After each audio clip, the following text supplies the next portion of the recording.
বাংলাদেশের নতুন নির্বাচনের আগে কিছু সংস্কার প্রয়োজন বলে জানিয়েছেন অন্তর্বর্তী সরকারের প্রধান উপদেষ্টা ডক্টর মোহাম্মদ ইউনূস।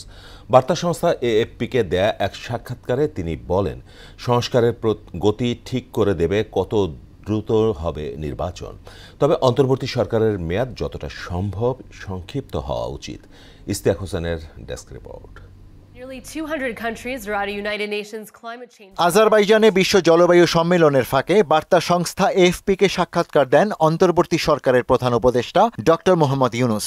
জুলাই অভ্যুত্থানে শেখ হাসিনার পতনের পর ক্ষমতা নেয় প্রফেসর ইউনূসের নেতৃত্বে অন্তর্বর্তী সরকার, যাদের প্রধান লক্ষ্য রাষ্ট্র সংস্কার শেষে একটি জাতীয় নির্বাচন। সাক্ষাৎকারে ডক্টর ইউনূস বলেন, দেশকে একটি গণতান্ত্রিক নির্বাচনের দিকে নিয়ে যাওয়ার জন্য কিছু সংস্কার অতি গুরুত্বপূর্ণ। নির্বাচন প্রসঙ্গে তিনি জানান, সংস্কারের গতি ঠিক করে দেবে কত দ্রুত হবে ভোট। সম্ভাব্য সাংবিধানিক সংস্কারের পাশাপাশি সরকার, জাতীয় সংসদ ও নির্বাচনী বিধিমালার কাঠামোর বিষয় দরকার ঐকমত্য, এমন মন্তব্য করে অন্তর্বর্তী সরকারের মেয়াদ যতটা সম্ভব সংক্ষিপ্ত হওয়া উচিত বলে জানান প্রধান উপদেষ্টা। এদিকে বাংলাদেশের সঙ্গে দ্বিপক্ষীয় সম্পর্ক উন্নয়নের কথা জানিয়েছেন আজারবাইজানের রাষ্ট্রপতি ইলহাম আলিয়েভ।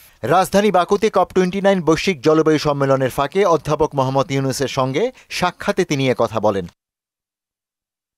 ওদিকে সাবেক ব্রিটিশ প্রধানমন্ত্রী থেরেসা মের সঙ্গে বৈঠক করেন প্রধান উপদেষ্টা। বাংলাদেশে বিদেশি বিনিয়োগ আকৃষ্ট করতে গুরুত্বপূর্ণ শ্রম সংস্কার করা হবে বলে থেরেসা মেকে জানান তিনি। ইশতিয়াক হোসেন, মোহনা সংবাদ।